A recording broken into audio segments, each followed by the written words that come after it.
નર્મદાના રાજપીપળા ખાતે દશેરાના બીજે દિવસે રાવણ દહન કરાયું હતું. સમગ્ર દેશમાં રાવણ દહન દશેરાને દિવસે થાય છે, પણ એકમાત્ર રાજપીપળામાં દશેરાને બીજે દિવસે 11સને દિવસે રાવણનું દહન થાય છે. આ વર્ષોની પરંપરા આજે 45 વર્ષથી ચાલે છે. સંસ્કાર યુવક મંચના પ્રમુખ મહેશભાઈ કે પટેલે જણાવ્યું હતું કે અમારા કાછિયાવાડ વિસ્તારમાંથી દર વર્ષે નીકળતી રાવણની શોભાયાત્રા નીકળે છે અને રાવણના પુતળાનું દહન પણ થાય છે. રામે રાવણનો વધ દશેરાના દિવસે કર્યો હતો, પણ હિન્દુ શાસ્ત્રોક્ત વિધિ પ્રમાણે રાત્રે અગ્નિદાહ આપી શકાય નહીં, તેથી બીજે દિવસે એટલે કે 11સના દિવસે રાજપીપળામાં રાવણ દહન કરવાની પ્રથા છે. અત્રે ઉલ્લેખનીય છે કે સમગ્ર દેશમાં રાવણ દહન દશેરાના દિવસે થાય છે, પણ એકમાત્ર રાજપીપળામાં દશેરાના બીજા દિવસે 11સના દિવસે રાવણનું દહન થાય છે.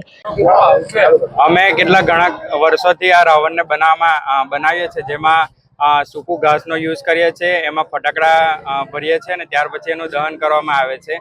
વર્ષોથી બધે દશેરાએ રાવણનું દહન થઈ જતું હોય છે, પરંતુ રાજપીપળા કાછિયાવાડમાં અમારે રાવણનું દહન 11સના દિવસે કરવામાં આવે છે, કારણ કે સાંસ્કૃતિક પ્રમાણે જો સંધ્યાકાળ પછી મૃત્યુ થાય તો આપણે બીજા દિવસે દહન કરતા હોઈએ છીએ.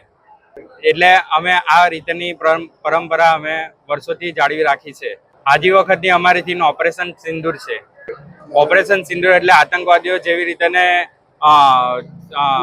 કુકર્મ કરે છે, એ રીતે અસત્ય ઉપર સત્યનો વિજય થાય તેના માટે અમે આ થીમ રાખી છે.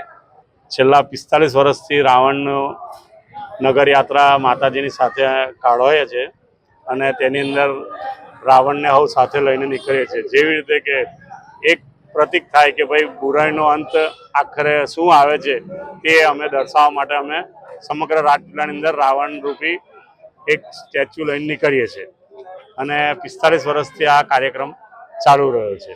11સને દિવસે એનું કારણ છે કે દશેરા હોય છે, દશેરાને રાત્રે રાવણને મૃત્યુ પામ્યો હતો અને બીજે દિવસે સવારે એને દહન કરવામાં આવ્યો હતો. એટલા માટે અમે લોકો એને 11સને દિવસે દહન કરીએ છીએ અને સમગ્ર નગરની અંદર ફેરવીએ છીએ.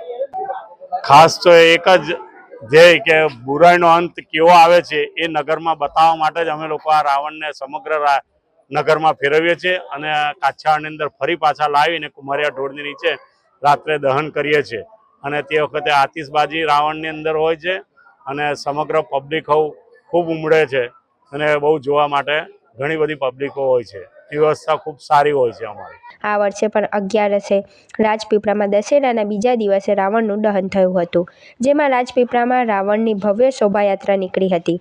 આ વખતે ઓપરેશન સિંદૂરના થીમ ઉપર રાવણની શોભાયાત્રા નીકળી હતી. 17 ફૂટ ઊંચા રાવણને જોવા લોકોએ ઉમટ્યા હતા. રાવણ એક બુરાઈનું પ્રતીક છે, તો આ બુરાઈને લોકો યાદ રાખે, ભૂલી ન જાય એટલે નગર યાત્રા કાઢવામાં આવે છે.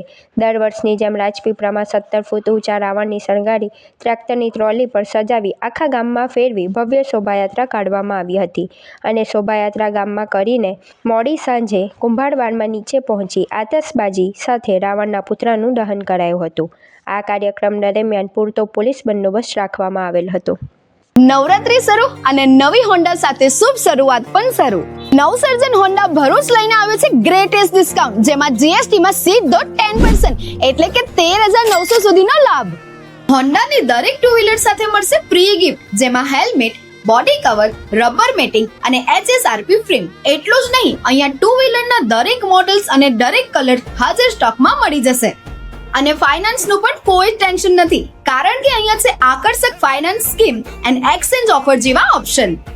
આપણા ભરૂચનો પોતાનો નવસર્જન હોન્ડા લિમિટેડ સ્ટોક છે અને નવરાત્રી માટે 100% ઓન ટાઈમ ડિલિવરીની ગેરંટી તો ખરી જ. સ્કૂટર બોલે તો એક્ટિવા અને તહેવાર બોલે તો નવસર્જન હોન્ડા ભરૂચ. તો આજે જ તમારું ટુ વ્હીલર બુક કરાવો નવસર્જન હોન્ડા ભરૂચમાં. ફોર મોર ઇન્ફોર્મેશન આજે જ કોન્ટેક્ટ કરો સ્ક્રીન પર આપેલા એડ્રેસ અથવા કોન્ટેક્ટ નંબર પર.